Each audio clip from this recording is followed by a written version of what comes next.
Good afternoon. As always, so good to be with you. What a real blessing it is. Uh, I remember as a teacher, and when I was in high school, teaching high school, I would always actually learn more than the children learned. And I believe, hopefully, this is a gift to you, but it certainly is a gift to me to be able to prepare these each and every Sunday. This is, of course, the 18th Sunday in Ordinary Time. This first reading from Ecclesiastes chapter 1, verse 2, then chapter 2, verses 21 to 23. This first reading makes the statement, all things are vanity. It later continues on to say, for what profit comes to a man from all the toil and anxiety with which he has labored under the sun? That seems to me to be saying that our human efforts fall short of achieving what we set out to do, or of holding on to whatever we did achieve. Psalm 90 says, you turn man back to dust. In other words, what growth there was over the years in our bodies, minds, or whatever else we were, is turned back to nothing but dust. All things are vanity. What we accomplish is a flash of light that disappears in the darkness. What is done humanly, seemingly without God, is done in vain, useless. Then in the third reading, Luke chapter 12, verses 13 to 21, someone in the crowd said to Jesus, Teacher, tell my brother to share the inheritance with me. He replied to him, Friend, who appointed me as your judge and arbiter? I understand Jesus' reply to mean, Here it is. I have come into this world to lead you to what is of value beyond this world.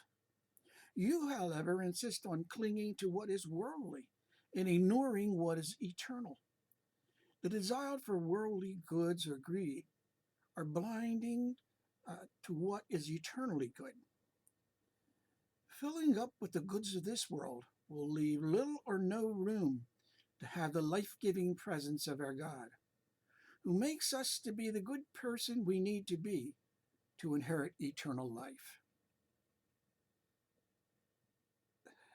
Having goods is not the same as being good. This world insists that having the goods of this world is all that really matters. On the other hand, God insists that being good in his eyes is all that really matters.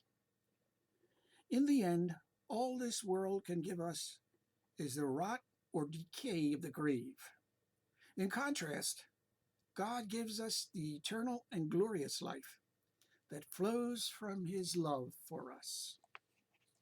Paul's letter to the Colossians, chapter 3, verses 1 to 5, then verses 9 to 11.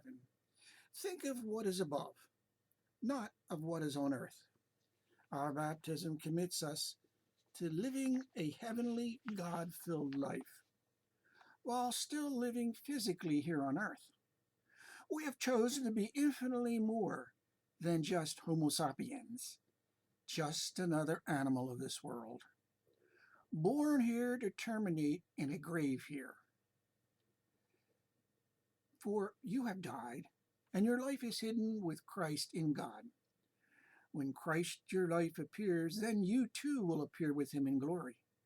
Put to death, then, the parts of you that are earthly. You have taken the old self with its practices and have put on the new self.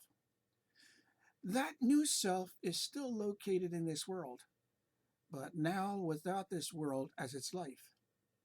Only the life-giving presence of Jesus, for whom Christ is all in all. God be praised in our wonderful walk with the Lord each day.